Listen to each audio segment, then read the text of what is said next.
جبکہ نئے ٹیکسوں اور مزید اضافے کے خاتمے کو یقینی بنائے بصورت دیگر ہمیں اپنا لائق عمل پھر طے کرنا ہوگا. ہمارے دوسرے ساتھی بھی تھوڑی سی بات کریں گے نمبر سے. تو چیمبر آف کامرس سر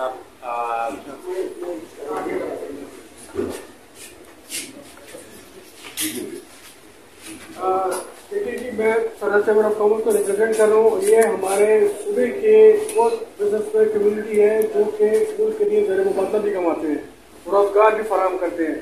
صوبائی حکومت سے میری گزارش ہے کہ اسٹیک ہولڈرس کی مطالبات کو مانا جائے، ان کے جائز مطالبات ہیں ان کو تسلیم کیا جائے. جب بھی کوئی اس طرح کا ایکٹ بنتا ہے تو سب سے پہلے اسٹیک ہولڈرس کو اپنے ساتھ شامل کریں، ان کی مشاورت سے آپ ایکٹ بنائیں. اس وقت یہ کروڑوں روپے کی انویسٹمنٹ یہاں پہ کی ہوئی ہے، بائرز نہیں آ رہے ہیں، خریدار نہیں آ رہے ہیں، ان کے پاس مال پڑا ہوا ہے گوداموں میں، خریدار نہیں ہے. ملک معاشی طور پہ اس وقت مشکلات کا شکار ہے، اور ہم لوگ یہ جو کاروبار کر رہے ہیں یہی حکومت کا ہاتھ بڑھا سکتے ہیں. جس میں میری پرزور طور پہ حکومت سے التجا ہے کہ ہمارے مائننگ ایسوسیشن ہے ان کے مطالبات کو مانا جائے، ان کے جو جائز مطالبات ہیں ان کو تسلیم کیا جائے اور ان کے ساتھ فیور کیا جائے.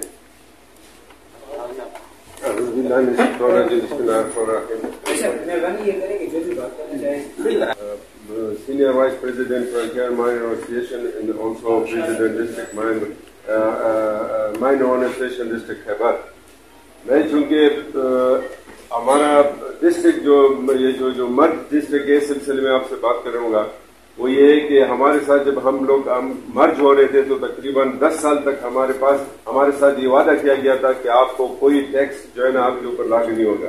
لیکن رائلٹی کے مد پہ وہ ہم سے ٹیکس لے رہے ہیں اور ہم جو ہے نا ہمارے ساتھ زیادتی کریں. اور دوسرے یہ کہ ہمارے جو بنیادی ضروریات ہے اور وہ ہے بارود اور دوسرے جو مسائل ہیں وہ تقریباً باقی جو سٹیٹ ایریز ہے وہ الحمدللہ کافی حد تک انہوں نے جیسے صدر صاحب نے بتایا کہ وہ حل ہو گئے، لیکن ہمارے والا ابھی تک بھی نہیں ہو رہا ہے. آج بھی ہم ڈی سی صاحب کے آفس میں گئے ہوئے تھے، وہ ان کو جو ہے نا ابھی تک انہوں نے نہ کوئی ڈی سی جو ڈسٹرکٹ کے ایکسپروز کمیٹی ہے اس کی نہ کوئی کمیٹی بلائی ہے نہ کوئی میٹنگ بلائی ہے، اور نہ جو ہے نا انہوں نے آگے اس چیز کو آگے پرسو کیا. تقریباً کوئی 4 ڈی سیز جو ہے نا وہ تبدیل ہو گئے جو کہ ہم اس کو وزٹ کر رہے ہیں تو 3 سال سے ہمارا مسئلہ حل نہیں ہو رہا ہے. ایک تو یہ جو حکومت ہے اس سے ہم یہ درخواست کریں کہ جو ہمارے ڈسٹرکٹ مرج ہے اس کے اوپر رحم فرما کے یہ ہمارے جو مسائل وہ حل کرے. دوسرے کہ جو رائلٹی کے مد میں انہوں نے ہمارے اوپر لگایا جیسے یہ کرومائٹ ہے، اب کرومائٹ کسی جگہ پہ پرسنٹیج کے حساب سے تقریباً کوئی 80,000 ہے اور کوئی 10,000 بھی نہیں ہے. تو جب ایک قسم کا آپ اس کے اوپر رائلٹی لگاؤ گے تو پھر وہ کیسے جو کمزور مائن ہے وہ کیسے وہ کر دے گا. جیسے اب یہ سامنے ایک سیمپل پڑی ہوئی ہے مومن میں جو ہے نا سوپ اسٹون لگا ہوا ہے، سوپ اسٹون پہ انہوں نے تقریباً 800,000 پر ٹن جو ہے نا انہوں نے لگائے ہوئے. اب جو کمزور ہوا ہے اس پر کیسے وہ آزاد لگا ہے. تو لہٰذا جو ہے نا اس کو ایک تو جو ہمارے ڈسٹرکٹ مرج ہے اس کے اوپر جو ہے نا رنگ کر کے یہ جو ٹیکس وغیرہ یہ کم وہ کر دیا جائے، ختم کر دیا جائے. اور دوسرے کہ جو ہماری بنیادی مسائل ہے اس سے جو ہے نا یہ ہوگا کہ جتنے ٹیررزم ہمارے ایریاز میں ہے، جتنے بے روزگاری ہے، جتنے جو منشیات کی وہ ہے یہ ختم ہو جائے گی. لہٰذا جو ہمارے مسئلے ڈسٹرکٹ مرج ہے اس کے بنیادی طور پر یہ حل کیا جائے.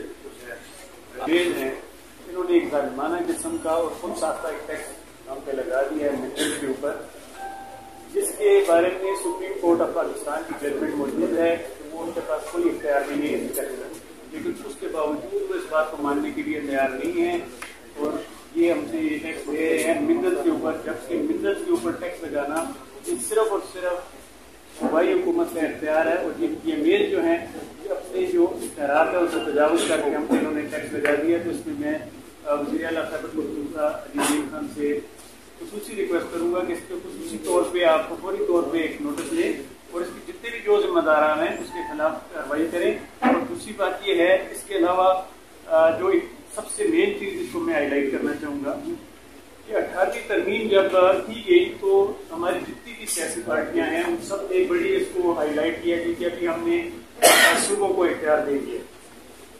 اب صوبوں کو جو اختیار دے دیا ہے ڈیلیگیشن آف پاور ہو گئی. اب یہ جو منرلس کا جو ہمارا ڈپارٹمنٹ ہے یہ پروونشل گورنمنٹ کے انڈر آتا ہے، لیکن ابھی جو ایشو آ رہا ہے وہ یہ آ رہا ہے کہ SIFC جو ہے یہ ایک پروپوز ان کا بل آ رہا ہے جس پہ ہمیں بہت شدید ترین تحفظات ہیں. ہم ان کو ریجیکٹ کرتے ہیں. اس کی بنیادی وجہ یہ ہے جتنی بھی ہماری سیاسی پارٹیاں ہیں میں ان سے مخاطب ہوں، اپوزیشن میں ہوں یا گورنمنٹ میں ہوں، یہ آپ کے جو آئین کے اندر 1973 کے آئین میں جب 18ویں ترمیم کی گئی تو ڈیولیوشن آف پاور ہوئی، تو یہ آپ کی جو 18ویں ترمیم میں آپ کو حقوق دیے گئے ہیں تو یہ ان کی خلاف ورزی کی جا رہی ہے۔